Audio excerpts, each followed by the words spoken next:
Hi everybody, Tal.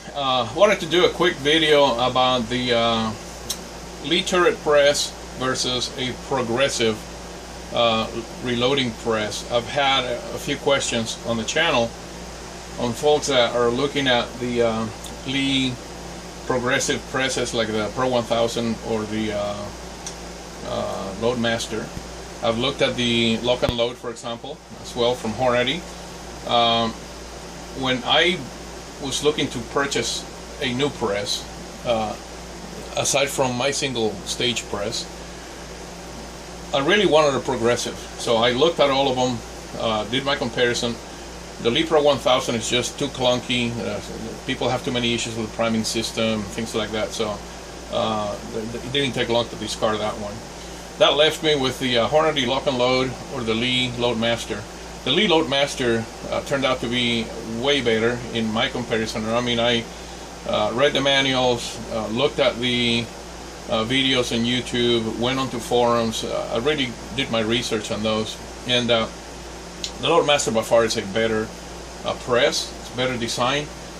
But the reason that I decided to choose the Lee turret press is for two reasons: simplicity and the ease of changing calibers. So I shoot a lot of different calibers, and I reload all of my calibers. I reload the 223 Remington /556.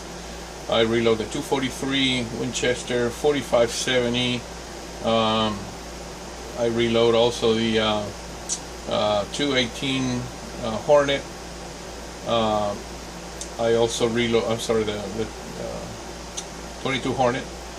I was thinking 218B, the 22 Hornet, and then I also reload 38 Special, 37 Magnum, 9mm, 40 Smith & Wesson, 44 Special, 44 Magnum, and so on. So I got a whole bunch of different calibers, and at any one given time, I may in one night, reload a couple hundred rounds of one caliber, and then want to switch and reload another caliber because I want to go that weekend and shoot two different weapons.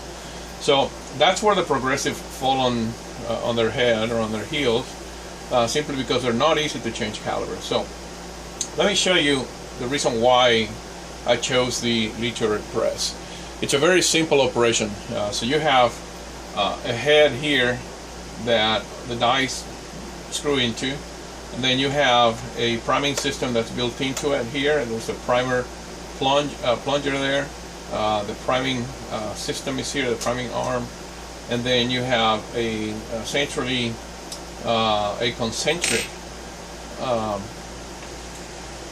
alignment between the ram and the dice themselves, and it also indexes automatically for you. Now you can turn off the indexing if you want to, but I leave it on because that's one of the things that make the press so quick. So let me show you how it works in typical operation. This is a 45 ACP, so let's reload one, right? You go up to the top of the press, push that, primer's in there, come on down, push in, primer's in, push up, powder went in. Oh, let me make sure I have the powder measure on. Yeah, I did. Okay. Powder's in, put your bullet in, and then go ahead and crank your bullet. One fully loaded round. Right. So if we do that again, here's what that looks like.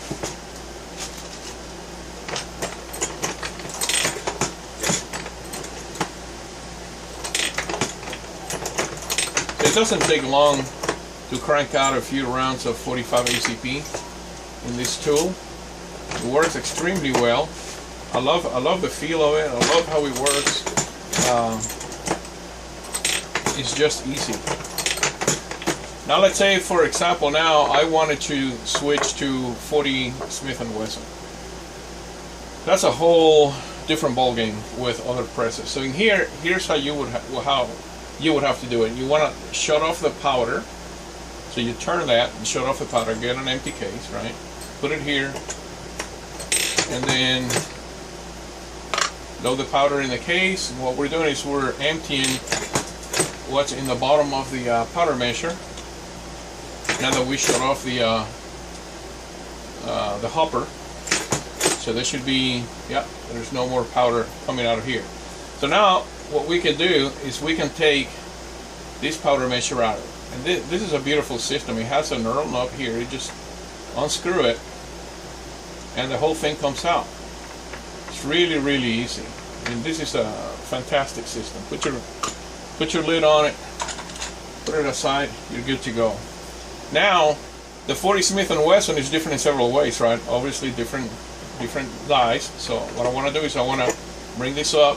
Dies are out. It also uses a different shell holder. So let's pull the shell holder out.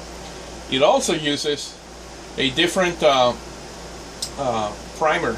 These are the 45 ACP uses large primer. The 40 Smith & Wesson uses small primer, so that primer tray has to go. And the primer ram or the plunger has to go. So now all you have to do is take the new small primer ram, stick it in there. Now we go on the small primer tray, priming system, shake it, fill up the line here. See, now that's full of primers. Put it in here. And now all I have to do is get my head with a 40 Smith & Wesson. So take that. I keep my shell holder in the middle. So I'm gonna go ahead and first put my shell holder in. Now there's the indexing system. It's really neat in that very easy to install.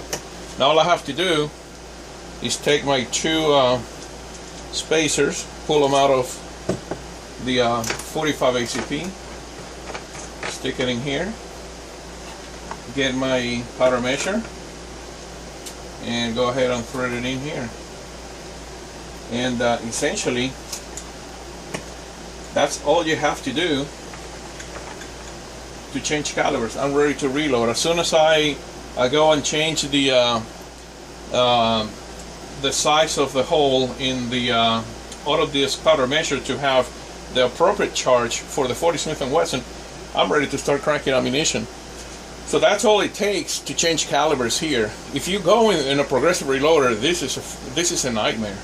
I mean, you have to grab the shell holder and you have to go through some pretty serious hoops to get the shell holder out, to put a different shell holder in. Because obviously you can't use the same shell holder to accommodate all the different, case sizes. The same thing with the priming system, right? You have a priming arm that is for small versus large. You have also a priming tray that is for small versus large. You also have to worry about the hopper and how it connects, which is very different in the progressive press, and how you're going to change that out.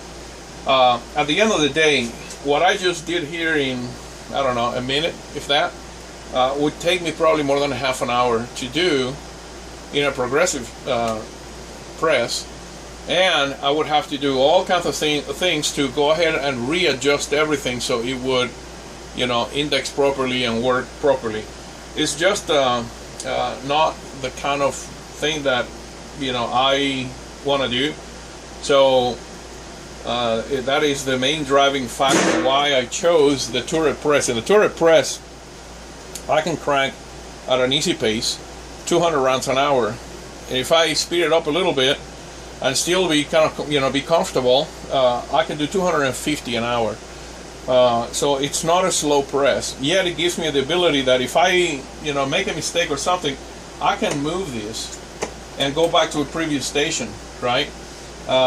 Or I can, do something out of order. For example, if I already primed, if I, buy or have some cases that are already primed somewhere else, then I can skip that step here, right? Or, if the cases are flared already, then I can skip that step. There's all kinds of different things that I can do here that is a lot harder to do in a progressive press, because you got these shells all around and you got these little arms that hold the cases on the bottom. So it's very difficult to do things out of order in a progressive press, and that's just not the way that I like to reload. I like to have complete freedom in how I want to do things and the order that I want to do it. And so that's my take on it. I hope you get something out of it. I think the turret press by far beats any other press in the market, progressive or not, in the fact that it's a good compromise between speed and flexibility. To me, flexibility wins over speed every single time. So that's why I chose this. So anyways, that's all I had to for today. So thanks for watching, everybody. God bless you and take care.